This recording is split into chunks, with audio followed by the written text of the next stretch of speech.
Oke, kita langsung aja melihat bahan yang lalu saya sudah sharingkan. Ya, bagaimana rencana Allah yang sangat berbeda dengan rencana manusia, saudara ya. Bahwa rencana Allah itu nggak mungkin salah, rencana manusia pasti banyak salahnya. Rencana Allah itu sempurna dan tidak mungkin gagal. Kalau rencana manusia sangat mungkin gagal. Ya, ya banyaklah. Manusia perlu uji coba. Kalau Tuhan nggak perlu uji coba. Ya, kalau manusia mungkin tambah sulam rencananya. Kalau Allah tidak tambah sulam, tapi sekaligus Allah menetapkan dengan sempurna tanpa uji coba.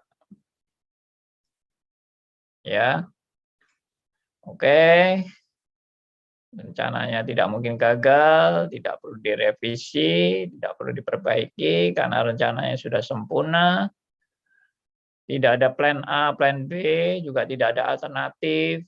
Alternatif yang pertama, kedua, ketiga, semuanya itu mubasyir kalau kita memahami rencana Allah yang sempurna dan tidak pernah salah, dan Allah juga Allah yang Maha Kuasa, berdaulat, dan tidak mungkin dikalahkan dengan kuasa manapun. Tidak mungkin Allah bisa dibohongi, ya, sehingga Allah apa itu istilahnya? Sehingga Allah kalau dibohongi itu Allah kebobolan dan sebagainya, ditipu dan sebagainya. Itu tidak mungkin semua, ya. Nah, kalau begitu lalu apakah Allah itu bersandiwara? Nah, ini semua sudah pertanyaan bolak-balik muncul. Ya, Allah tidak pernah bersandiwara. Kesimpulan Allah bersandiwara itu justru kesimpulan yang keliru, yang terlalu naif dan sempit. Ya, Allah tidak bersandiwara karena kalau bersandiwara kan pura-pura. Dan Allah tidak berpura-pura, Allah serius dalam menjalani seluruh rencananya. Bahkan Allah terlibat. Maksudnya terlibat itu Allah berperan. Dan Allah yang justru mengutus anaknya yang tunggal, Yesus Kristus, untuk berkorban. Nah, bagaimana itu bisa bersandiwara? Nggak mungkin kan? Memang kita nggak bisa mengerti Allah 100%, itu nggak mungkin bisa mengerti Allah 100%. Tapi kalau nggak mau mengerti sama sekali itu juga adalah kebodohan. Karena Allah ingin saudara dan saya mengerti dalam batas-batas yang memang kita perlu mengerti. Karena itu harus belajar. Jadi orang Kristen tidak boleh nggak mau tahu. Tidak boleh nggak peduli. Tidak boleh hanya percaya dengan keyakinannya sendiri. Dan tidak mau tahu yang lain. Itu sama seperti kata dalam tempurung. Ya, Tuhan kan tidak mengajarkan saudara dan saya seperti kata dalam tempurung yang merasa dirinya sudah paling benar dan paling berkuasa sendiri dan tidak ada kuasa lain yang bisa melebihi kuasa dia. Ya bodoh sekali kan kalau kesimpulannya seperti itu. Kasih tahu kebenaran malah nggak mau tahu kebenaran. Cuma mau tahu keyakinannya sendiri yang sempit dan keliru itu. Ya, kita betul-betul bersyukur karena Tuhan selalu memperlengkapi kita dengan firman-Nya. Ya. Oke, semua ini sudah kita bahas. Sekarang lanjut. Tolong host-nya bisa mengadmit dari rekan-rekan yang baru masuk. Ya, lanjut. Sekarang yang kedua sudah kita bahas juga, perhitungan Allah pasti tepat dan akan terjadi sesuai dengan perhitungannya yang sempurna. Jadi kalau Allah sudah berencana ya pasti rencananya itu jadi dong. Masa Allah berencana tahu-tahu nggak jadi rencana. Ya toh? Konyol kan? Apalagi Allah itu sempurna dan maha kuasa, maha ada, maha tahu. Mana bisa rencananya sudah direncanakan A lalu nggak jadi A. Yang jadi B, dan B itu di luar dugaan Allah. Ya kacau tambahan. Itu pandangan yang kacau balau. Kalau Allah merencanakan A ya pasti terjadi A.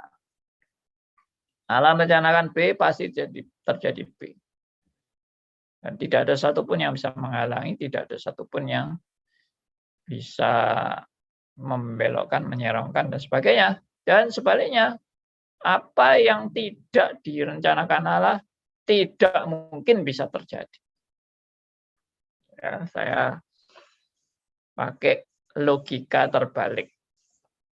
Jadi kalau tadi kan apa yang direncanakan pasti terjadi. Dan apa yang tidak direncanakan tidak mungkin bisa terjadi. Ya. Jadi misalnya Allah itu merencanakan manusia akan ditebus dosanya oleh Yesus Kristus. Ya, itu sudah penetapan Allah itu. Ya, saya ulangi ya. Allah sudah menetapkan manusia akan ditebus dosanya ya oleh karya Kristus di kayu salib. Itu rencana Allah. Tahu-taunya yang terjadi adalah manusia tidak jadi jatuh dalam dosa. Akhirnya Tuhan Yesus turun kejelik, ya. Tuhan Yesus turun ke dunia. Loh, ternyata manusia tidak jadi jatuh dalam dosa. Ya sudah, kalau gitu aku nganggur di dunia ini. Tidak usah mati ditebus. Ya, aku juga bersuka cita kan, aku tidak usah berkorban. Nah, pas seperti itu Allah. Ya, kalau seperti itu ya Anda yang kacau itu di dalam berpikir. Oke, yang ketiga. Nah, ini sudah ditegaskan lagi. Allah Maha Kuasa berdaulat atas setiap kejadian. Tidak ada kuasa lain yang bisa mengalahkan kuasa Allah atau menghalangi atau membatalkan atau menggagalkan atau menyerongkan rencananya. Allah tidak mungkin kebobolan atau kecolongan atau kalah lihai dengan si jago menipu. Allah sama iblis pinter mana?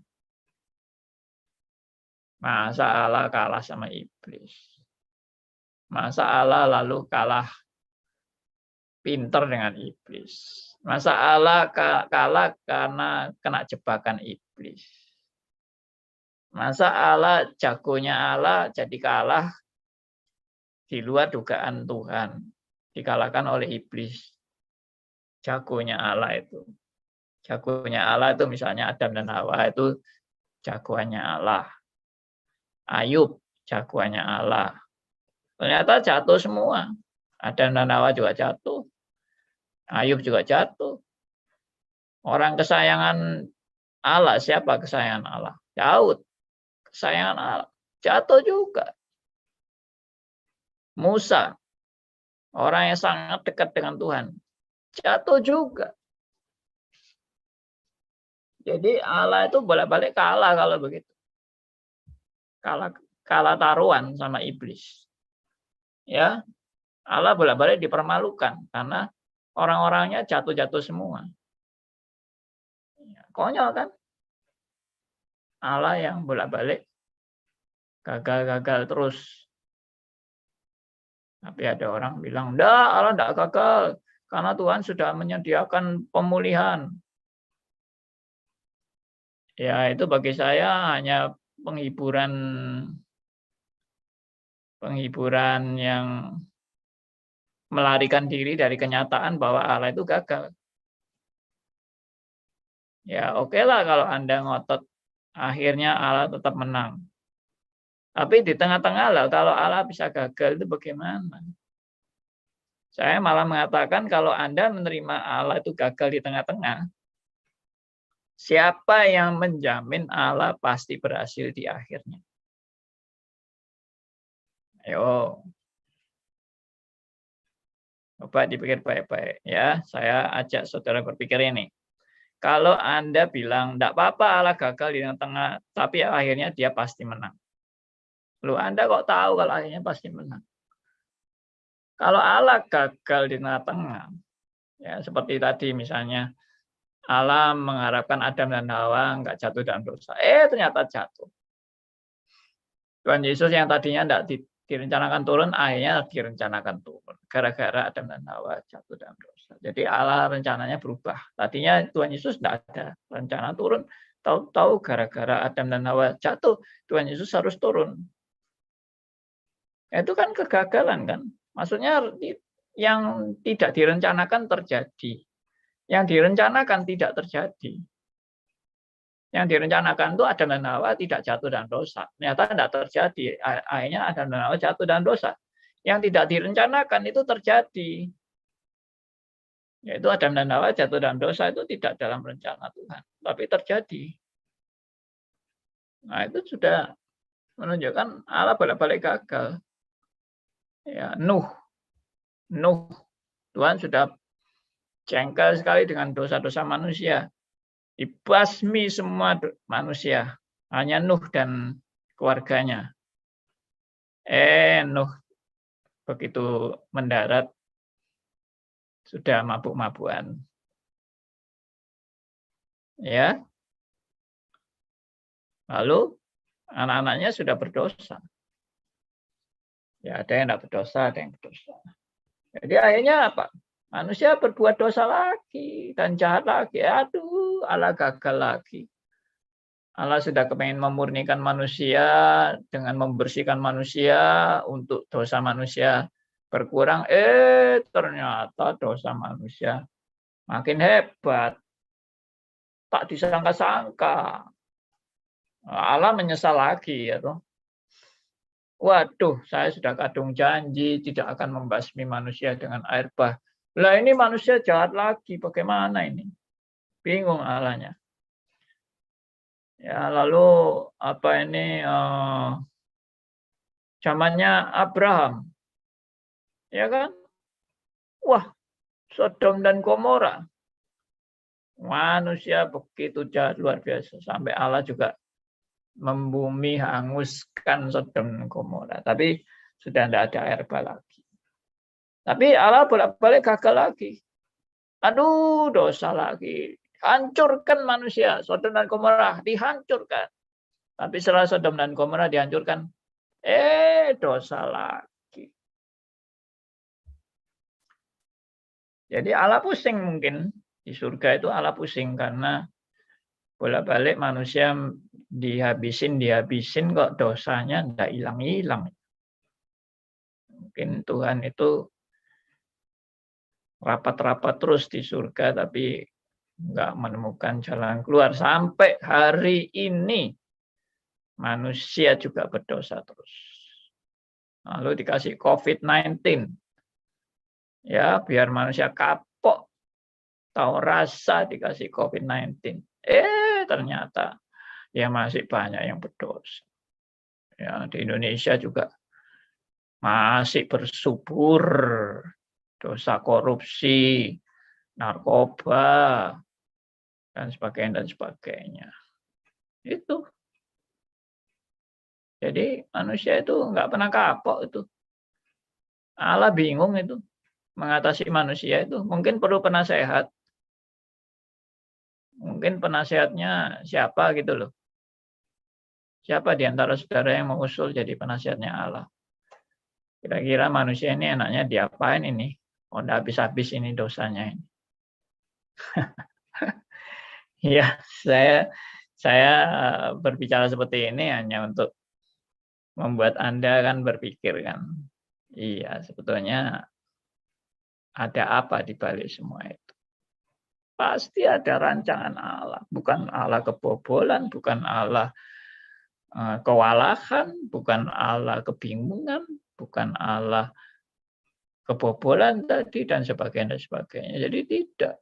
Semua ada di dalam kedaulatan rencananya yang sempurna tanpa keliru sedikit pun. Oke. Pak Andi, tadi Pak Andi menyebutkan penasihat Allah. Saya teringat dengan Roma 11 ayat 33 sampai 35, Pak Andi. Oh ya, betul. Silakan. Pak Indato sharingkan aja ayatnya, dibaca, Pak.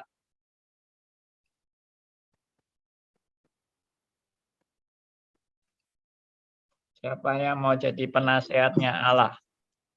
Roma 11 ayat 33 sampai 35.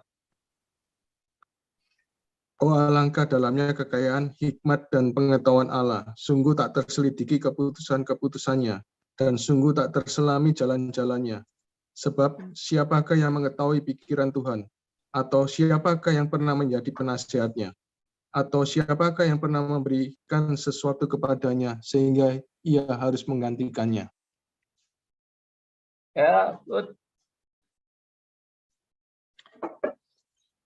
Setiap hal yang saya nyatakan, saya bukan menyatakan dengan ngawur ya.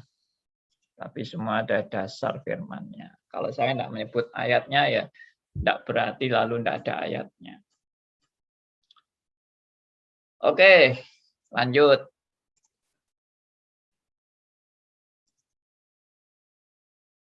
Nah, ini yang keempat.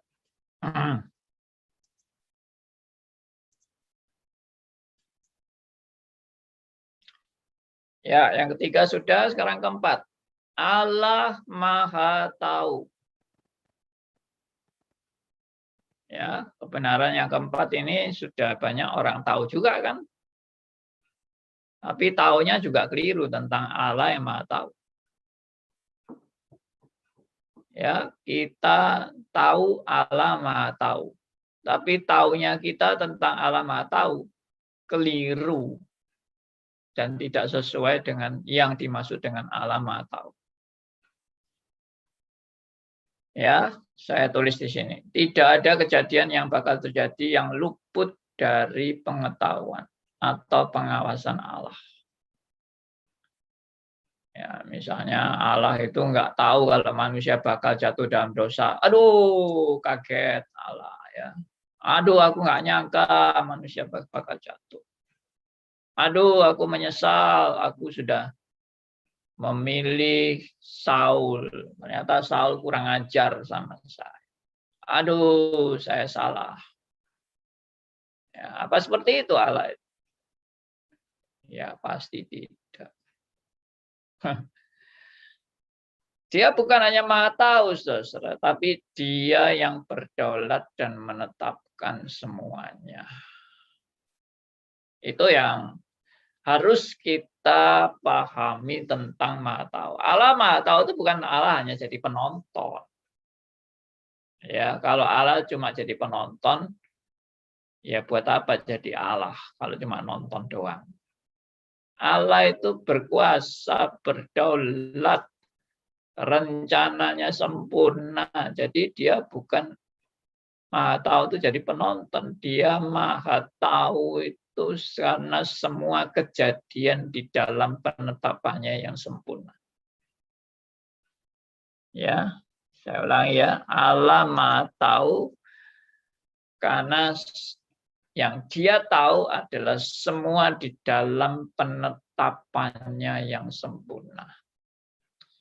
Dan semua yang tidak di dalam penetapannya itu ya tidak pernah ada, dan Allah tidak pernah tahu apa yang tidak pernah ada. Ngerti ya maksudnya? Allah tidak akan tahu tentang apa yang tidak pernah ada, karena tahu yang tidak pernah ada itu tidak ada gunanya sama sekali. Ya kan?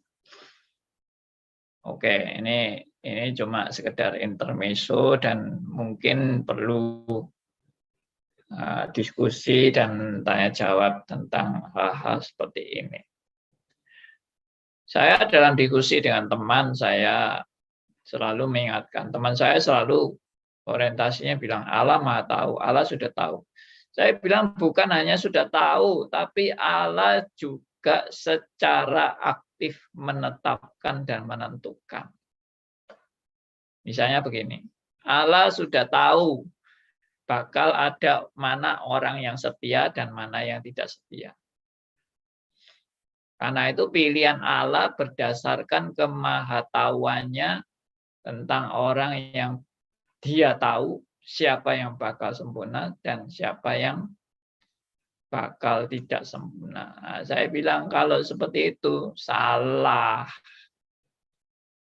Allah bukan menyelamatkan berdasarkan Maha Tahu seperti itu. Kalau seperti itu bukan berita Alkitab. Itu berita yang justru bukan dari Alkitab. Lalu bagaimana berita Alkitab? Berita Alkitab adalah Allah tahu siapa yang akan diselamatkan. Dan dengan sendirinya Allah juga tahu siapa yang tidak akan diselamatkan. Ya, jadi pengetahuannya itu berdasarkan tindakannya.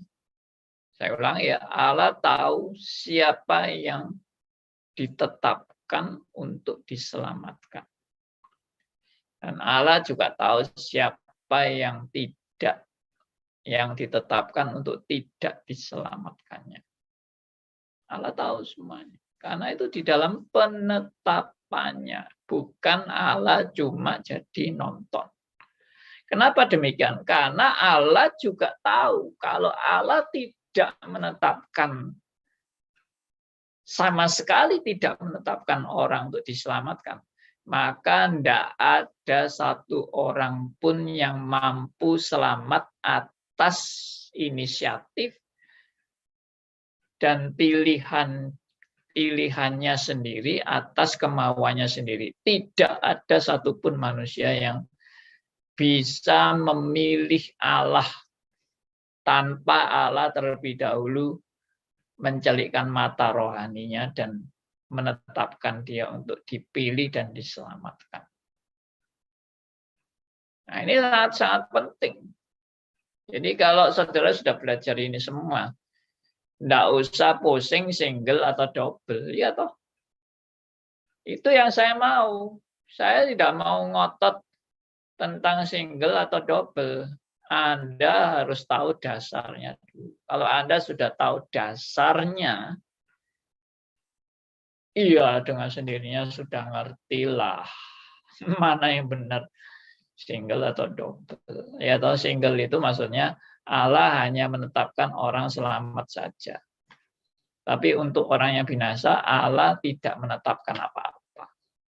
Dan Allah tidak masuk di dalam era itu. Era di mana manusia yang binasa itu di luar penetapan Allah. Wah, ini sudah paham yang amat sangat tidak jelas dan membingungkan. Ya. Tapi pasti nanti ada yang juga tanya, Pak, kalau begitu kan kasihan Pak orang yang ditetapkan tidak selamat. Ya, bolak-balik begitu aja pertanyaannya. Ya, saya akan jawab. Anda tidak usah merasa lebih kasihan dari Allah yang kasihan kepada mereka. Benar nggak? Coba direnungkan baik-baik. Apakah kita bisa lebih kasihan kepada seseorang daripada Allah mengasihi seseorang? Kita lebih mengasihi daripada Allah mengasihi orang tersebut. Ya, tidak mungkin kan. Kasih Allah itu kasih yang luar biasa, kasih yang tak terbatas, kasih yang maha bijaksana, ya kasih yang begitu dalamnya, begitu luasnya, begitu tingginya, begitu lebarnya. Nah, kok kita ini merasa aku lebih mengasihi daripada Allah mengasihi. Konyol dong. Jadi jangan sekali-sekali bilang kasihan dong, Pak. Anda tidak usah jadi pahlawannya orang-orang yang yang masuk dalam kategori tidak diselamatkan. Kita nggak tahu orangnya siapa ya, itu bukan urusan kita. Kita tidak diajar untuk menghakimi dan menentukan si A, si B, si C yang ditetapkan untuk binasa. I don't know, dan itu bukan urusan kita. Itu hanya Tuhan yang tahu. Urusan kita adalah memberitakan Injil. Urusan kita adalah membawa kabar baik. Urusan kita adalah memberitakan kasih Kristus kepada mereka yang siapa saja yang kita boleh berjumpa. Itu yang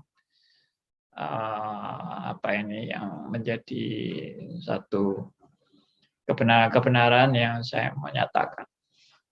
Ya. Oke, lanjut. Pak, mau ngomong, Pak. Oh ya, silakan, Pak Sugianto. Saya pernah baca di Facebook ada satu pendeta yang pasti nggak suka dengan Calvin gitu ya. Ya.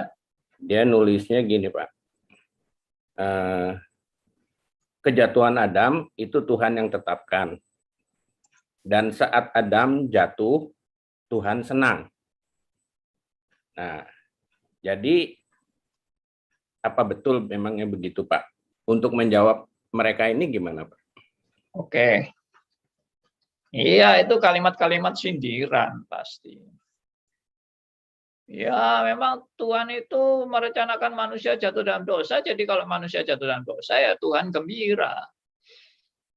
Ya, itu omongan lebih menunjukkan kebodohan daripada mengerti hikmat Allah. Yang jelas memang Alkitab menegaskan waktu manusia jatuh dalam dosa, Allah murka. Allah menyatakan murkanya, kemarahannya, dan menghukum manusia yang berdosa. Jawabannya adalah untuk orang itu, Allah memang menetapkan manusia jatuh dalam dosa. Tapi manusia yang melakukan dosa itu, dia melakukan atas kemauannya, keinginannya untuk memberontak kepada Allah. Itu dua hal yang Alkitab paparkan benar-benar, bahwa kejadian tidak ada satupun kejadian yang bisa terjadi di luar penetapan Allah. Tidak ada, semua kejadian itu dalam penetapan Allah. Tapi waktu manusia bertindak, dia bertindak atas kemauannya sendiri, keinginannya sendiri, pilihannya sendiri, keputusannya sendiri. Karena itu, murka Allah itu mau menunjukkan apa sebetulnya? Murka Allah itu mau menunjukkan bahwa Allah itu adalah Allah yang punya hukum. Allah yang bukan hanya kasih, tapi juga Allah yang adil. Dan barang siapa yang melanggar hukum Allah, dia harus dihukum. Jadi sebetulnya hukuman itu adalah ekspresi daripada keberadaan Allah yang maha suci, maha kudus, maha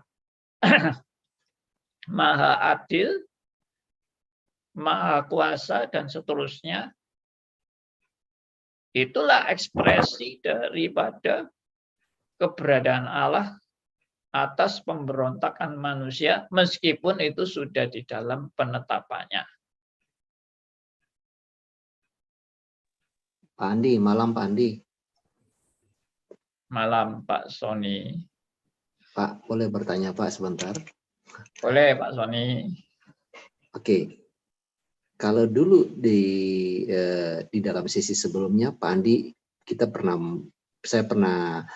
Pak Andi pernah menjelaskan mengenai free will, bahwa tidak ada manusia melakukan free will di dalam mengambil keputusan untuk memilih keselamatan itu. Ya. Nah, tetapi di dalam statement yang tadi Pak Andi bilang, ketika manusia itu memilih memberontak kepada Allah, itu keputusan diri sendiri. Apakah itu disebut dengan free will juga, Pak? Bagaimana membedakan keputusan manusia itu memilih dosa, bahwa itu merupakan keputusan diri sendiri, dan keputusan manusia untuk keselamatan itu bukan free will, tapi penetapan Allah. Nah, bagaimana membedakan ini, Pak? Apakah karena dosa berarti manusia menentukan sendiri, berarti free will dia, atau gimana? Atau gimana, Pak? Good. Tanya yang bagus.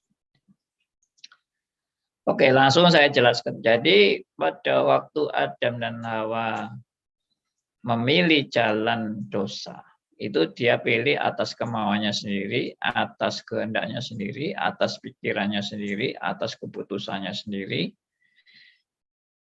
Tetapi apa yang dilakukan Adam dan Hawa ini sudah di dalam penetapan Allah.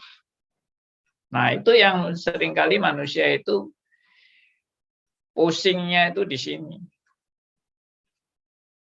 Nah, kalau Tuhan menetapkan kok manusia masih bisa memilih tanda petik dalam pilihannya atas kemauannya. Pilihannya atas kemauannya. Nah, jadi pilihan manusia atas kemauannya itu sebetulnya ada prosesnya, Pak Sony. Prosesnya demikian. Kenapa manusia yang diciptakan Allah dengan begitu sempurna dan semuanya itu baik, lalu ada muncul pikiran dari manusia yang diciptakan Allah dengan baik ini. Ada pikiran memberontak kepada Allah. Nah, coba direnungkan. Ini saya sudah pernah jelaskan. Cuma ini kan untuk mengingat kembali apa yang sudah saya jelaskan. Saya ulangi ya. Jadi manusia itu kan diciptakan Allah dengan baik. Tanpa cacat. Ya. Tanpa ada dosa, tanpa ada kelemahan. Baik pokoknya. Tapi kenapa ciptaan Allah yang baik dan sempurna ini kok tiba-tiba bisa muncul pikiran memberontak kepada Allah? Pasti nanti yang disalahkan kan ular kan. Tapi oke lah ular yang gara-gara dan menggoda. Tapi kan pilihan tetap pada si manusia itu sendiri. Kenapa dia akhirnya mau nurut si ular? Mestinya Adam dan Hawa kalau memang ciptaan yang sempurna dan betul-betul tanpa cacat, mestinya dia langsung aja sudah tahu. Ular, kamu salah alamat. Jangan bicara sama kami. Kamu sudah memutarbalikkan firman Allah. Saya tidak mau percaya kepadamu. Titik. Selesai. Ya, sudah aman kalau seperti itu. Tapi ternyata, aduh, diladeni pembicaraannya dan sangat menarik sekali akhirnya dan tergodalah mereka. Singkat ceritanya begitu kan. Sama juga ceritanya seperti terjadinya setan yang dari malaikat yang memberontak. Nah itu semuanya sudah saya jelaskan di satanologi. Nah itu. Jadi Pak Sony mesti dengar lagi itu satanologi itu. Ya, kenapa dari ciptaan yang baik bisa muncul pemberontakan kepada Allah? Nah, itu saya kasih tips-tips ini Pak Sony. Mungkin sudah langsung bisa dijawab ini sama Pak Sony.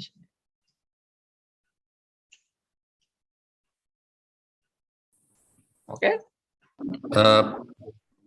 Boleh saya bertanya, Pak? Silakan Pak Henry Chandra. Iya, saya baru ikut pertama ini, sesi yang sudah ke-6 ya Pak ya. Cuman tadi mendengar penjelasan Bapak di awal, saya ada sedikit pertanyaan Pak. Kalau misalkan Bapak mengatakan bahwa Allah itu tahu, maha tahu, bahwa manusia itu jatuh dalam dosa, Ya. dan semuanya sudah ditetapkan ya, sudah Ya. ditetapkan. Lalu Bapak tadi juga mengatakan bahwa tugas kita ini adalah untuk memberitakan Injil, Pak. Yes. Nah, kenapa kok kalau memang semua sudah ditetapkan, Allah atau Tuhan memberikan amanat agung kepada semua orang percaya untuk memberitakan Injil, Pak?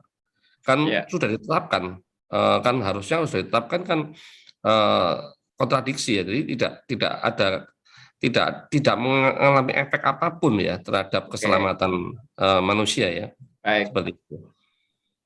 Ya, pertanyaan bagus. Dan ini sudah beberapa kali saya bahas ya.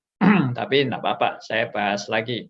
Saya tegaskan supaya yang lain juga ngelontok ya. Dengan pertanyaan-pertanyaan ini bagaimana jawabannya? Kenapa kalau sudah ditetapkan Tuhan masih memerintahkan kita mengabarkan Injil? Karena Tuhan sudah menetapkan orang-orang pilihan yang bakal diselamatkan. Itu keselamatan mereka adalah melalui mendengarkan Injil. Jadi memang pemberitaan Injil adalah untuk orang-orang yang akan diselamatkan. Cuma kita kan tidak tahu siapa yang akan diselamatkan Allah. I don't know. Kalau saya memberitakan Injil, lalu ada orang yang ini yang berita yang saya sudah lama mencari-cari. Dan baru hari ini saya menemukan, puji Tuhan. Berarti istilahnya ketemu jodohnya. Ya. Botol ketemu tutupnya. Nah, itulah pekabaran Injil. Pekabaran Injil itu memang justru untuk menggenapi rencana Allah bagi orang-orang pilihannya yang akan diselamatkan, tapi harus melalui mendengarkan Injil. Lalu bagaimana orang yang mendengarkan Injil tapi akhirnya menolak dan binasa? Itu pun juga sudah di dalam penetapan Allah yang menegaskan bahwa orang-orang yang seperti itu bukan orang-orang yang bisa nanti berdalih. Ya saya tidak diselamatkan ya karena saya kan tidak dapat kesempatan untuk mendengarkan berita Injil. Tapi sudah dikasih kesempatan pun tetap menolak. Itu juga akan menjadi contoh bagi mereka yang mungkin juga berdalih, saya belum sempat dengarkan Injil loh. Saya di dunia itu waktu itu belum ada yang memberitakan Injil. Akan dijawab yang sama. Kalau seandainya kamu pun dikasih kesempatan, kamu juga akan menolak. Kenapa? Karena orang yang bisa menerima Injil adalah karena orang yang sudah dibukakan hatinya oleh Tuhan. Jadi kalau tidak dibukakan hatinya oleh Tuhan, ya tetap keras hati, keras kepala. Nah, saya anjurkan Pak Henry Chandra kalau baru pertama kali ikut, saya sangat bersyukur Bapak kalau juga mau dengar video-video kami yang lain. Antara lain yang tadi saya anjurkan itu tentang Arminianism vs Calvinism dan tentang satanologi.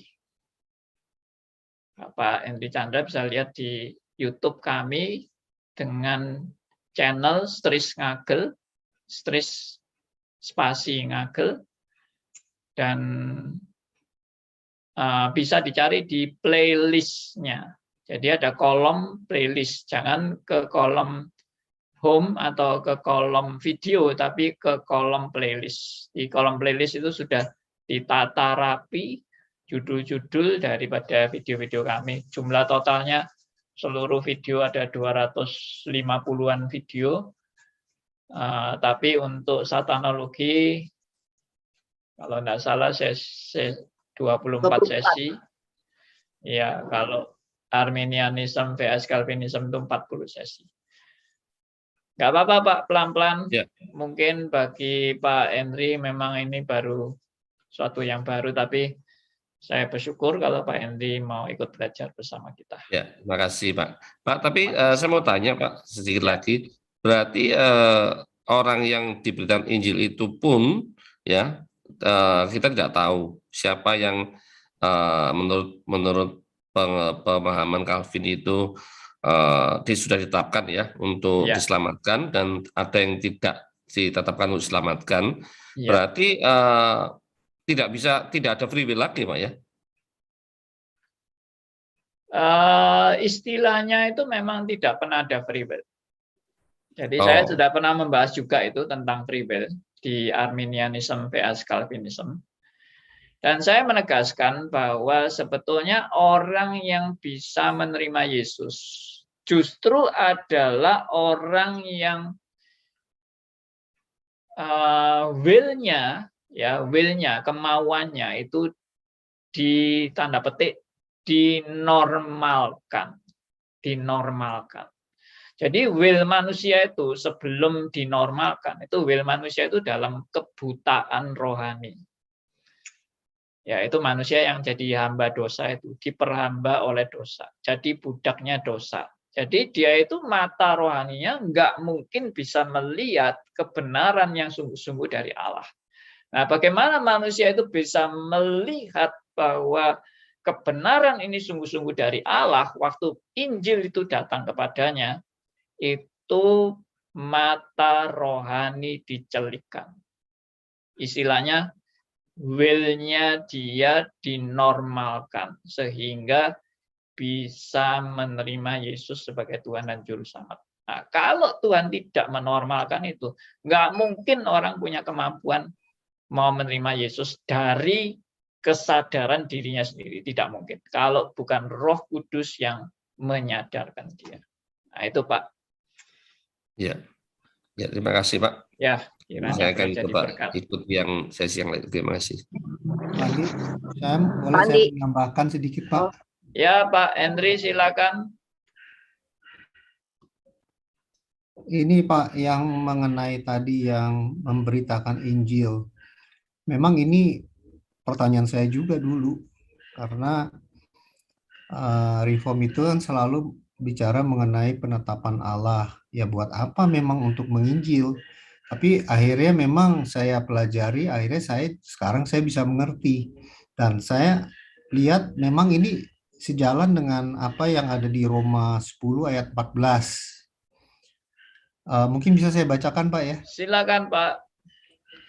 Tetapi bagaimana mereka dapat berseru kepadanya jika mereka tidak percaya kepada Dia? Bagaimana mereka dapat percaya kepada Dia jika mereka tidak mendengar tentang Dia? Bagaimana mereka mendengar tentang Dia jika tidak ada yang memberitakannya?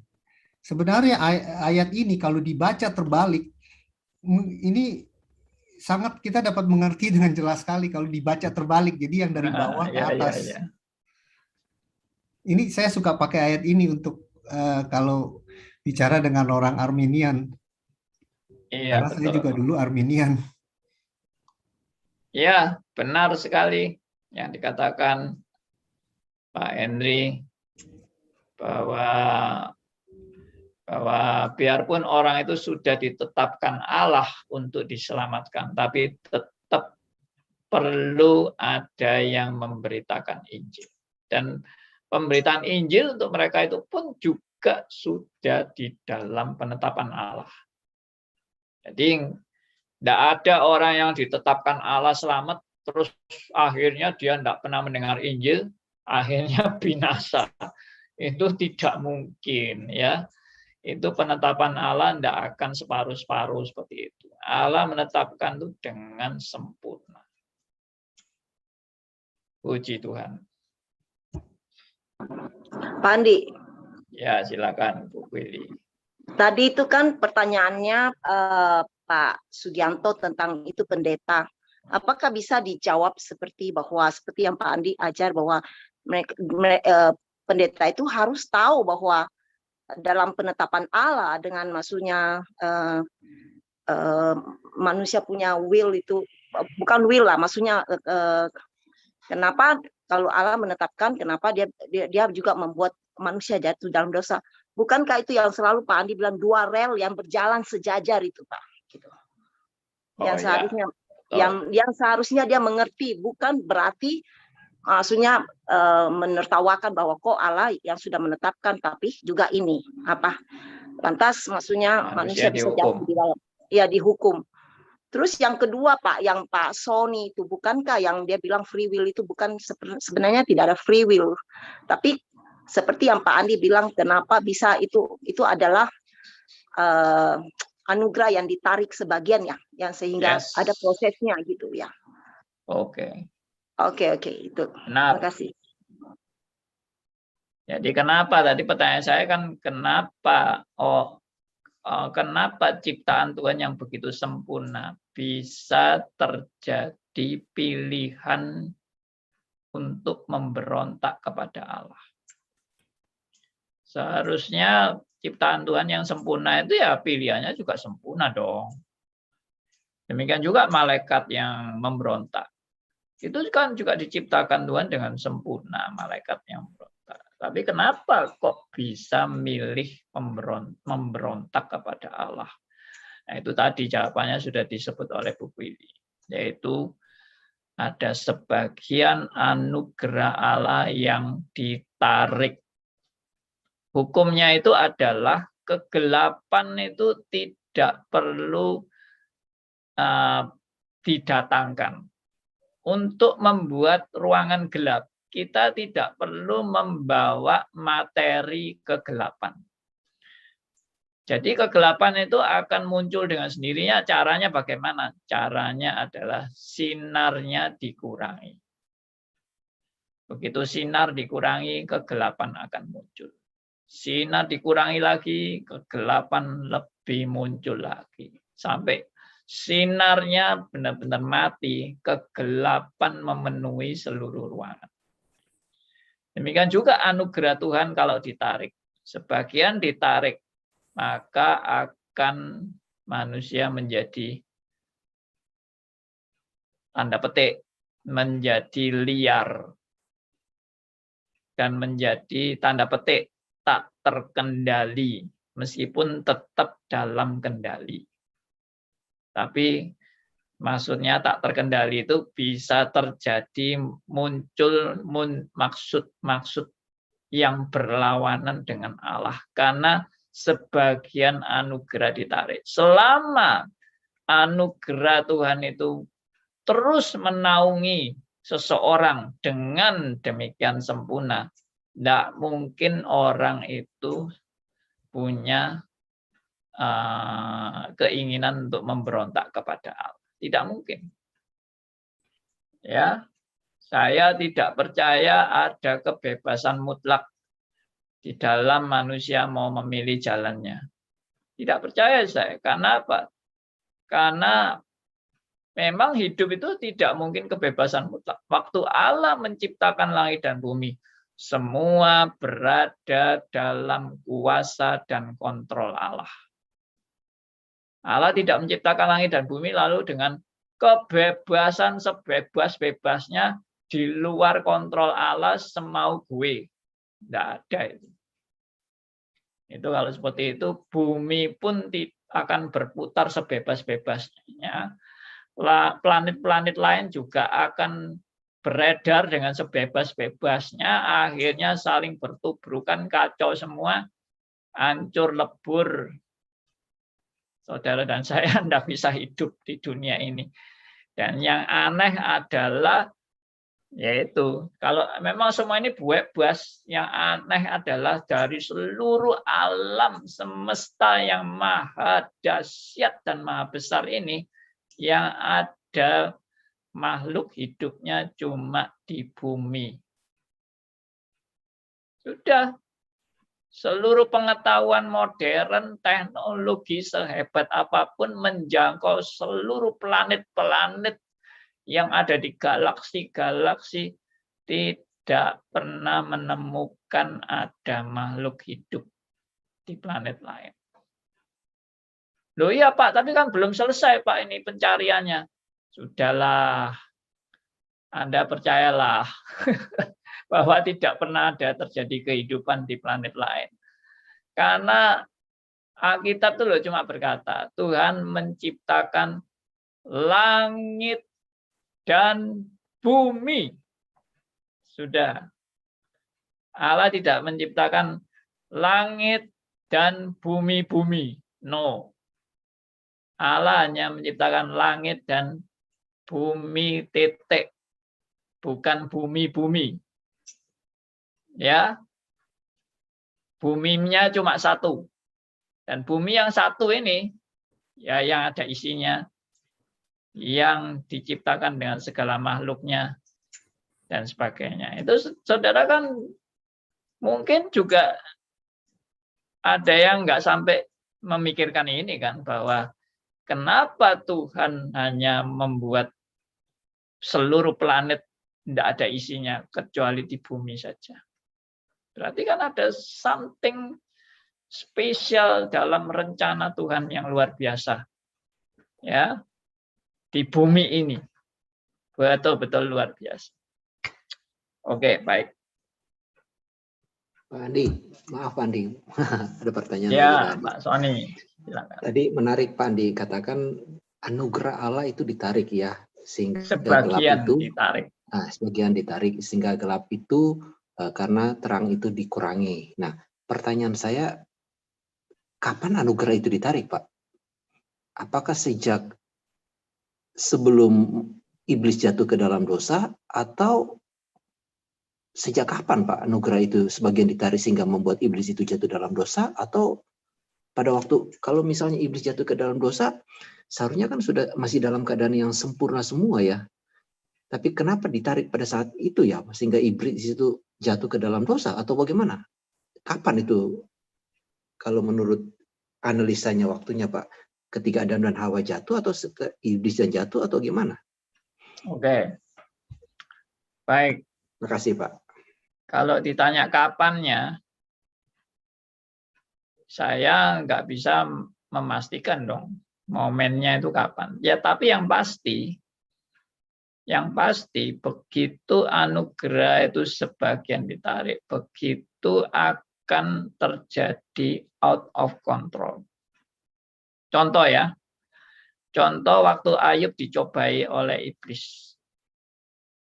Waktu Ayub masih dalam anugerah Tuhan full, istilahnya dalam pemeliharaannya secara full, iblis tidak berkutik dan tidak akan mampu menggoda Ayub. Karena semua dalam pemeliharaan Tuhan yang sempurna. Tapi begitu Tuhan membuka pintu bagi iblis, alias pagernya mulai dibuka. Pager yang melindungi Ayub itu mulai dibuka. Saat itulah iblis masuk dan Ayub mulai digoncang. Nah, tapi Ayub masih dalam perlindungan Tuhan. Karena iblis boleh menggoda dan menghabisi hartanya, anaknya, tapi iblis tidak sanggup menggoyahkan Ayub waktu itu. Waktu awal-awal itu. Iblis tidak sanggup menggoyahkan. Ya, karena masih ada dalam perlindungan Tuhan. Seandainya betul-betul anugerah Tuhan itu ditarik, ya entah berapa persen dari diri Ayub, pasti Ayub kolaps menghadapi iblis itu. Karena manusia itu pada dirinya sendiri tidak mungkin ada kekuatan bisa melawan iblis. Kalau dari diri manusia itu sendiri. Sudahlah, kalahlah. Itu yang saya pernah bilang. Andi Halim lawan Mike Tyson. Ya, ya sudah, tidak usah ngomong, ya pasti kalahlah. Ya, manusia mau melawan iblis. Ya pasti kalahlah. Karena iblis itu siapa? Ya, manusia itu siapa? Yang bisa mengalahkan iblis itu cuma satu. Yaitu Allah. Bukan manusia. Manusia jangan sombong ya, kalau merasa bisa mengusir iblis. Anda bisa mengusir iblis itu belum tentu iblis kalah, tapi iblis bisa mempermainkan Anda. Yaitu dengar dulu satanologi aja di seri 24 seri itu ya.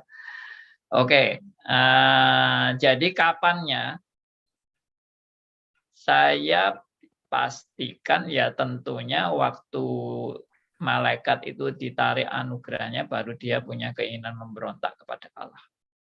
Lalu kalau tanya lagi, kenapa Tuhan menarik? Ya pasti ada tujuannya dong.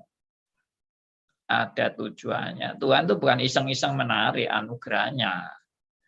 Lalu cuma buat uji coba dan main-main gitu. Enggak. Ini semua dalam rangka penggenapan rencananya yang agung dan mulia.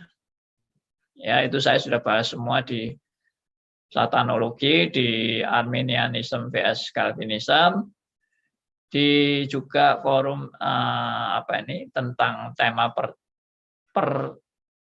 pencobaan, ya, pencobaan itu sudah kita bahas sampai sekarang sudah sesi lebih dari 40 juga pencobaan itu. Kalau tadi Pak Andi mengatakan orang yang diciptakan Allah itu harus mendengarkan Injil. Pak Elia, suaranya Pak Elia.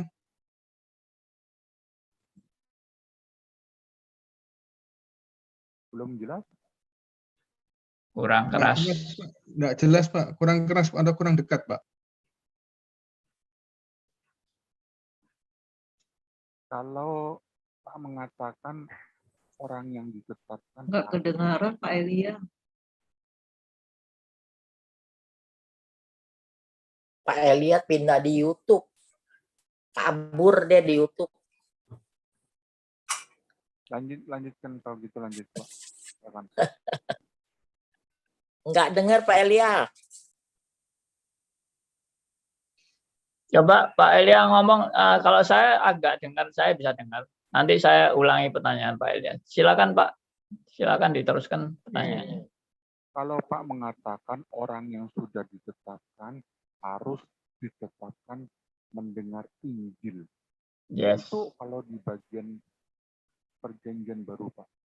Saya langsung berpikir kalau orang yang sudah ditetapkan selamat di perjanjian lama, Injil belum dikabarkan, atau lebih tegasnya kepada nabi. Siapa yang menginjili nabi? Para nabi yang menjadi penyampai berita. Jadi kalau konsep penginjilan itu harus mendengarkan Injil, itu kok rasanya mengganggu. Oke, baik. Saya langsung jawab. Jadi pertanyaan Pak Elia tadi, kalau saya tadi mengatakan bahwa orang-orang yang ditetapkan selamat itu harus juga ditetapkan untuk mendengarkan Injil, lalu bagaimana dengan orang-orang di perjanjian lama? Apakah mereka juga ditetapkan untuk mendengarkan Injil? Saya jawab yes. Orang-orang perjanjian lama pun juga ditetapkan selamat melalui Injil. Loh, bagaimana kok mereka bisa selamat melalui Injil? Karena Injil baru diperintahkan Tuhan, diberitakan di amanat agung. Jawabannya adalah Injil itu sudah ada sejak kitab Kejadian. Bahwa Tuhan akan mengadakan permusuhan antara keturunan perempuan dan keturunan ular. Dan nanti keturunan perempuan yang satu itu akan meremukkan kepala si ular. Dan itulah berita Injil di kitab Kejadian pasal 3 ayat 15. Dan itulah, dari situlah berita Injil terus disebarkan. Makanya dikatakan di zaman Nuh, Tuhan Yesus juga sudah memberitakan Injil. Di zaman Nuh. Itu ditulis di surat Petrus. Saya lupa ayatnya, tapi ada. Nanti mau dicari juga bisa. Ya, dikatakan Kristus di perjanjian lama hadir di zaman Nuh, memberitakan Injil kepada mereka ya, orang-orang yang mati secara rohani itu. Jadi Kristus pun juga sudah hadir dalam Perjanjian Lama beberapa kali untuk memberitakan Injil. Lalu yang berikutnya, berita Injil juga disampaikan melalui bangsa Israel setiap kali beribadah melaksanakan korban penebus dosa. Dan korban penebus dosa ini adalah suatu lambang penginjilan. Kristuslah korban yang sebenarnya.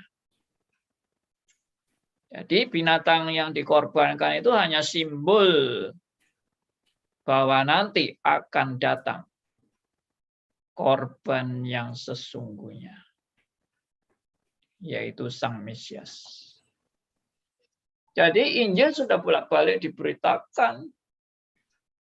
Dan simbol-simbol Injil juga sudah berulang kali terjadi, seperti Abraham yang mempersembahkan anaknya Ishak. Tidak jadi dan tidak boleh menyembeli anaknya, tapi sudah disediakan domba.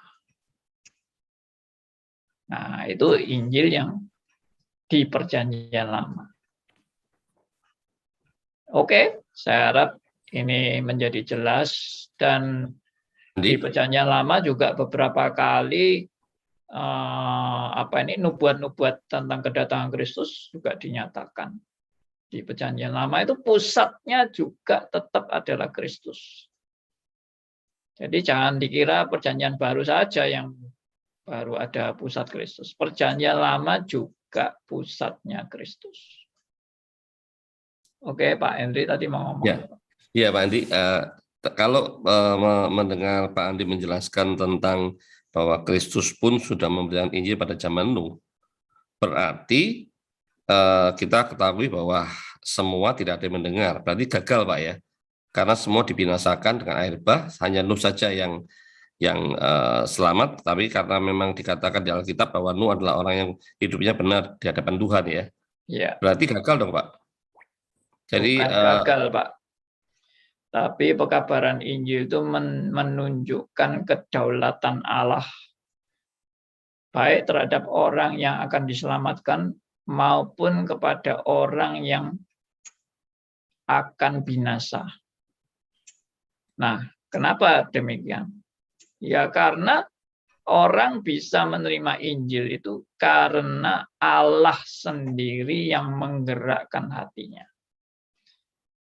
Tadi saya bilang menormalkan will-nya, ya, mencelikkan mata rohaninya untuk dia bisa mengenal kebenaran yang sungguh-sungguh adalah kebenaran Allah. Nah, kalau begitu pertanyaannya kan, kenapa kok Tuhan Yesus mengabarkan Injil kepada orang-orang yang akan binasa? Itu untuk menunjukkan keadilan Allah, ya, untuk menunjukkan juga bahwa manusia tanpa kasih karunia Allah tidak mungkin dapat diselamatkan. Dan juga menunjukkan bahwa kesempatan sudah diberikan kepada manusia, tapi manusia tetap tidak menghargai akan kesempatan yang diberikan kepada manusia. Jadi semua itu menyatakan akan kedaulatan dan kuasa Allah. Ya, dan memang Allah hanya mau menyelamatkan Nuh dan keluarganya. Dan yang lain dibinasakan. Tapi tetap mengabarkan Injil. Itulah tugas saudara dan saya. Hari ini pun begitu banyak orang yang tidak mau mendengar Injil. Tapi kita tidak lalu bilang, ya sudahlah, aku tidak usah mengabarkan Injil. Toh banyak orang yang tidak mau menerima Injil. Tidak. Allah tetap mengajarkan kepada saudara dan saya, tetap memberitakan Injil. Ya, karena bagi orang yang akan binasa, ya, mereka akan menolak Injil. bagi mereka yang ditetapkan binasa. Dan mereka akan menerima Injil bagi mereka yang ditetapkan selamat. Dan semua itu menunjukkan only by grace. Semua hanya karena anugerah Allah. Lalu jangan nanti tanya lagi. Kalau gitu kan kasihan Pak, orang yang ditetapkan Allah untuk binasa. Saya tadi sudah bilang, jangan merasa Anda lebih mengasihi daripada Allah mengasihi. Lalu pernyataan Injil bagi mereka yang akan binasa justru menunjukkan akan keadilan Allah dan anugerah Allah. Ya, kalau tidak diberikan pada seseorang, tidak mungkin orang itu bisa diselamatkan. Tapi orang itu binasa karena apa? Orang binasa karena pilihannya sendiri. Ya, orang binasa itu karena pilihannya sendiri. Bukan karena jadi begini ceritanya. Ya, saya pernah kasih ilustrasi. Ini semua sudah saya jelaskan di Arminianism dan Calvinism. Ya, jadi saya harap rekan-rekan yang baru ini nanti dengarkan itu. Itu cerita saya komplit di sana. Tapi kalau di sini ya karena sudah pernah saya jelaskan, ya saya hanya cuplik sedikit-sedikit aja. Jadi ada cerita dua orang yang mengalami kecelakaan.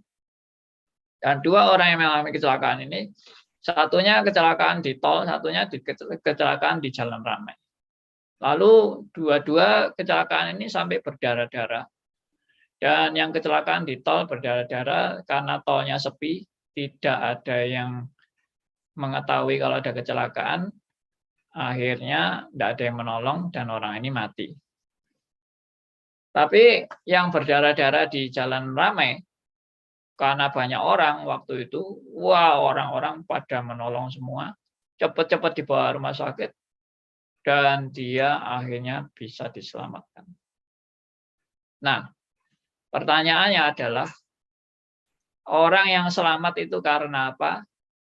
Dan orang yang mati itu karena apa? Nah, coba saya ingin tahu jawaban dari Pak. Siapa ini tadi? Pak Chandra itu. Silakan. Mana tadi? Tidak ada orang. Pak Henry Chandra, silakan jawab. Oh iya. Ya karena ada pertolongan, sehingga dia selamat. Yang diselamatkan karena ada pertolongan. Yang mati tidak ada pertolongan, jadi mati. Ya, justru ini jawaban yang kurang tepat, Pak. Ya. Ya. Yang mati itu bukan karena tidak ada pertolongan. Yang mati itu karena kehabisan darah. Ya, matinya karena kehabisan darah. Ya memang, lalu tidak ada yang menolong itu akhirnya darahnya kan habis ya. Tapi sebab kematiannya adalah kehabisan darah. Nah, itu yang sebetulnya jawaban. Jadi orang binasa karena apa? Orang binasa karena dia memang sudah jatuh dalam dosa. Ya, tapi orang yang diselamatkan itu only by grace. Hanya karena anugerahnya. Kalau tidak ada anugerah, ya pasti binasa. Yang membingungkan saya itu begini, Pak. Bapak bilang tadi bahwa Allah menetapkan. Siapa yang bisa melawan Allah? Karena dia adalah pencipta. Kalau dia sudah menetapkan, tidak ada yang bisa melawan. Yes. Tapi Bapak tadi juga bilang bahwa manusia itu binasa karena pilihannya sendiri. Nah, terus gimana Pak? Kan kontradiksi. Jadi dia disuruh milih, ya mungkin Allah yang Maha tahu lebih dulu kalau dia milih jalan kebinasaan, ya kan? Tapi kalau misalkan dikatakan bahwa Allah itu menetapkan, apakah tidak berlawanan dengan kemahadilan Allah ya Pak. Sekalipun keadilan Allah itu tidak bisa dipandang dari sudut manusia, Oke, tapi itu Allah sendiri ya Pak. saya Ya. langsung jawab ya Pak ya. Ya Pak. Inilah rahasia yang dinyatakan dalam Alkitab yang manusia sangat terbatas kemampuannya untuk memahami dengan sempurna. Jadi yang pasti Alkitab itu memaparkan semua ada di dalam kedaulatan penetapan Allah yang sempurna, karena Allah itu tidak mungkin tidak sempurna di dalam penetapannya. Dia sempurna dalam seluruh penetapannya. Tapi meskipun Allah itu menetapkan dengan sempurna, yang luar biasanya juga Allah tidak membuat manusia menjadi robot. Di dalam menetapkan semuanya dengan sempurna, dan memang tidak ada yang di luar penetapan Allah. Semua dalam penetapan Allah, baik kejadian besar, kejadian kecil, kejadian penting, kejadian remeh, kejadian kejahatan maupun kejadian kebaikan, semua dalam penetapan Allah, tapi manusia yang melaksanakan adalah melaksanakan menurut keputusan dan pertimbangan ya dan pemikiran daripada manusia tersebut. Jadi saya langsung simpulkan begini. Penetapan Allah tidak membuat manusia menjadi robot, lalu sehingga manusia tidak ada pemikiran atau pergumulan di dalam menentukan keputusannya. Yang kedua, keputusan manusia di dalam menyatakan pilihannya atau memikirkan pilihannya dan pertimbangannya, itu semua tidak akan keluar dari kedaulatan Allah. Dan dua-duanya ada. Manusia punya tanggung jawab dalam memilih apa yang dia gumulkan, apa yang dia pikirkan, itu manusia punya tanggung jawab. Tapi tanggung jawab manusia tidak menghilangkan kedaulatan Allah. Dan Allah berdaulat sudah menetapkan semuanya dengan sempurna, tapi kedaulatan Allah dan penetapannya yang sempurna tidak menghilangkan tanggung jawab manusia. Jadi ini seperti yang tadi dikatakan Bu Willy, bahwa ada dua rel ini yang juga saya ajarkan di kelas-kelas ya. Ada dua rel kereta api. Rel pertama dan rel kedua selalu berjajar. Rel pertama tidak pernah bersentuhan dengan rel kedua, dan rel kedua tidak pernah bersentuhan dengan rel pertama, dan selalu sejajar. Itulah gambaran antara kedaulatan Allah dan tanggung jawab manusia di dalam pergumulannya untuk menentukan keputusannya, mempertimbangkan dan menentukan keputusannya. Seperti dua rel kereta api yang tidak pernah berbenturan dan tidak pernah berjauhan. Ya, dan semuanya selalu sejajar. Itulah gambaran yang sebetulnya memang sulit dipikir karena manusia selalu berpikirnya begini. Kalau Allah yang berdaulat, ya manusia yang jadi robot. Kalau manusia yang bebas, berarti kedaulatan Allah tidak sepenuhnya. Tapi tidak, kita bilang dua-dua. Allah berdaulat sepenuhnya, dan manusia juga bertanggung jawab dengan segala keputusan dan pertimbangan yang dia lakukan. Ya, saya harap Pak sekali lagi nanti dengar urutan-urutan dari ini video-video kita ya. Ya, terima kasih Pak Andi. Terima kasih. Mungkin untuk membantu pendekatannya ada juga Pak. Apa Pak Yoga? Mungkin untuk membantu mungkin pendekatannya adalah mengerti tentang paradoks Pak. Oh ya. Ya, itu juga dalam juga itu ya. Pemikiran paradoks. Penjelasan tentang paradoks perlu jadi tema juga Pak.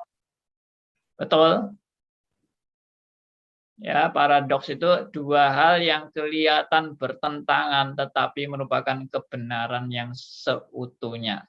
Contoh, salib Kristus itu adalah suatu penghinaan yang paling hina di dalam penyiksaan manusia. Ya, karena memang orang yang disalib itu semuanya ditelanjangi dan dipertontonkan di muka umum, dan penyiksaan yang paling mengerikan karena matinya pelan-pelan. Tapi Alkitab bilang apa? Salib itu juga lambang kemuliaan. Jadi dia suatu penyiksaan yang paling hina, tapi justru itu yang dijalani oleh Kristus untuk menyatakan kemuliaan Allah di dalam mengasihi manusia. Ya, itu contoh paradoks, dan itu bisa dikembangkan dengan makin luas. Ya. Andi. Ya, silakan Pak Ari. Ya memang kita sudah punya pandangan yang keliru sebenarnya. Seperti saya juga dulu pandangannya kan keliru, seperti pandangan Arminian itu.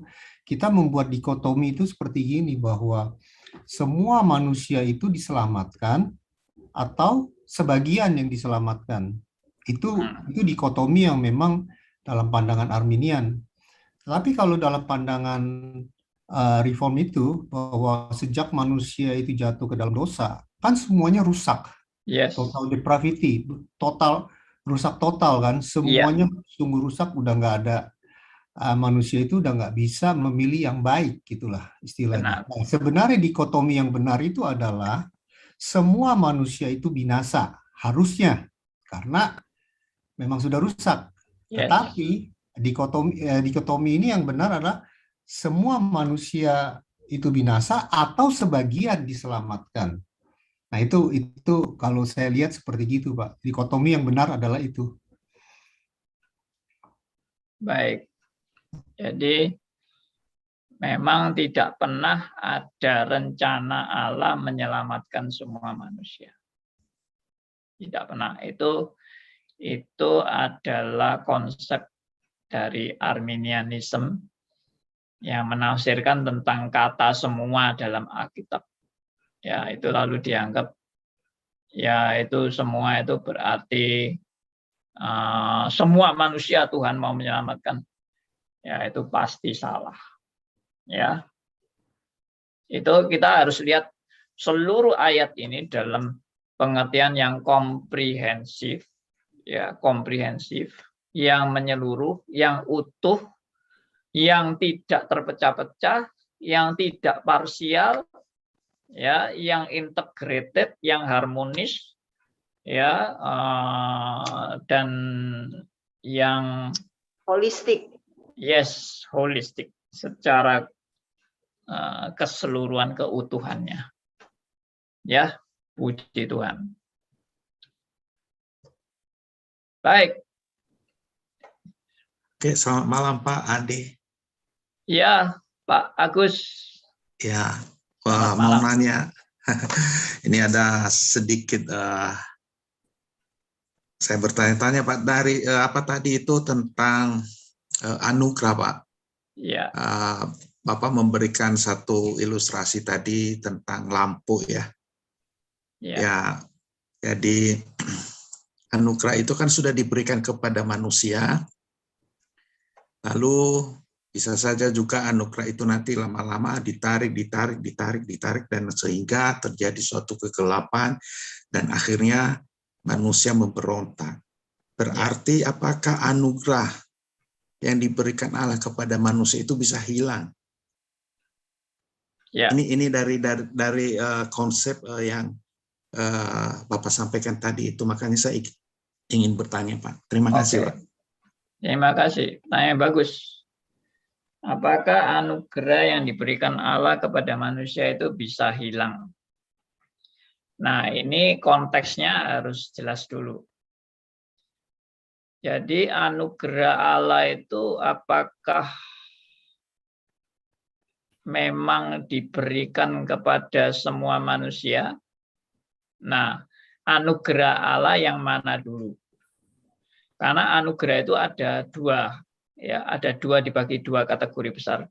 Anugerah umum dan anugerah khusus. Ya. Nah, kalau anugerah umum semua orang mendapatkan. Tapi kalau anugerah khusus itu hanya orang-orang tertentu dan itu berkaitan dengan keselamatan. Nah, mengenai tadi yang saya kasih contoh anugerah sebagai anugerah ditarik, itu sebetulnya bukan dalam rangka tentang orang selamat dan tidak selamat, tapi dalam rangka suatu kejadian yang bisa terjadi yang bertentangan dengan hukum-hukum Tuhan. Jadi sebetulnya Allah kan menciptakan semuanya dengan baik dan dengan harmonis semuanya. Tapi bagaimana sampai yang harmonis itu bisa terjadi tidak harmonis? Ya, istilahnya yang singkatnya begitu. Bagaimana yang harmonis bisa terjadi tidak harmonis? Itu jawabannya cuma satu, yaitu tadi, anugerah yang ditarik. Nah, itu akan menimbulkan kejadian yang tidak harmonis. Selama Allah menyatakan anugerahnya secara full, ya, tidak ada yang bisa membuat tidak harmonis. Ya, tidak ada. Tapi begitu Allah menarik sebagian anugerahnya, maka dari yang harmonis bisa menjadi tidak harmonis. Nah, itu bisa makin luas sekali penjelasan ini. Dan bisa kemana-mana juga penjelasan ini, tapi itu hanya saya mau batasi dalam kenapa bisa terjadi keinginan memberontak kepada Allah dari manusia yang diciptakan dengan baik, lalu punya keinginan memberontak. Yaitulah penjelasannya. Tapi bagi orang-orang pilihan untuk sekarang konteks saudara dan saya yang sudah diberi anugerah keselamatan oleh Allah, apakah itu bisa ditarik? Jawabannya no. Tidak bisa. Loh, kenapa kok yang dulu bisa ditarik, yang sekarang? Ya lain dong konteksnya. Ini konteksnya kan untuk orang-orang pilihan yang sudah dijamin keselamatannya oleh Allah. Tapi kalau konteks yang tadi itu bukan konteks orang pilihan yang dijamin keselamatan, tapi konteks di mana terjadinya pemberontakan kepada Allah. Dan itu dalam rangka, tetap dalam rangka menggenapi rencana Allah yang sempurna. Perhatikan ya ini. Semua kejadian itu tetap dalam rangka menggenapi rencana Allah yang seutuhnya dan sempurna dari alfa sampai omega. Ya, jadi dosa itu hanya satu atau salah satu bagian dari seluruh rencana Allah dari alfa sampai omega. Momentum kejadian kejatuhan itu adalah salah satu momentum dari seluruh momentum yang terjadi dalam perencanaan Allah yang sempurna. Ya, mungkin ini kata-kata cukup berat, tapi itulah pembelajaran tentang predestinasi, saudara. Ya, makanya kita ini kalau tidak mau belajar, ya kita makin ketinggalan.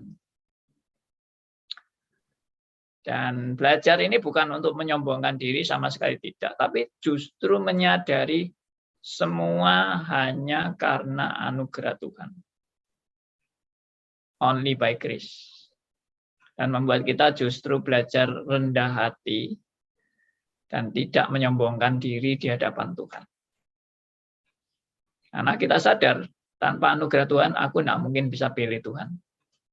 Aku tidak mungkin mampu berjalan di jalan kebenarannya. Tidak mungkin. Semua karena anugerahnya dan kasihnya yang luar biasa. Baik, ini sudah jam 9:03. Tanpa terasa. Ya, kita harus berhenti karena waktu. Dan Oke, terima kasih banyak Pak penjelasannya. Ya, terima kasih sama-sama Pak Agus. Puji Tuhan, kita semua boleh dapat berkat, dan semua juga bagi kemuliaan nama Tuhan. Ya, untuk doa penutup, saya boleh minta dengan hormat Pak Agus memimpin kita semua dalam doa penutup. Mic-nya belum di-unmute Pak Agus. Nah, di mana ini Pak Agusnya?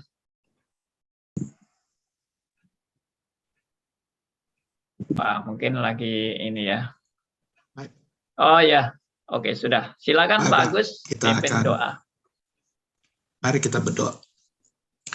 Ya Tuhan, kami sungguh bersyukur untuk pembelajaran yang sangat berharga pada malam hari ini. Apa yang sudah kami dapatkan, kiranya Roh Kudus yang terus bekerja berkarya dalam kehidupan kami.